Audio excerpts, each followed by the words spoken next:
Our hosts were keen to show me just how safe I was. Each panel of the walkway has 3 layers of toughened glass held together by glue.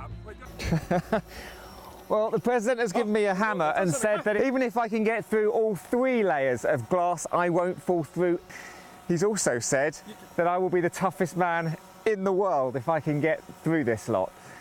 So this is how they're going to assuage people's fears of glass bridges. Here goes.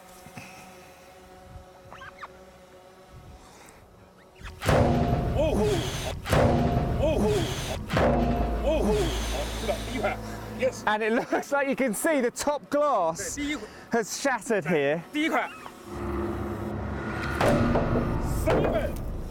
3,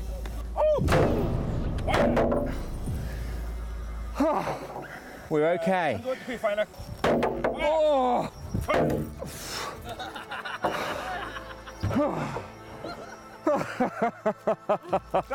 That's it?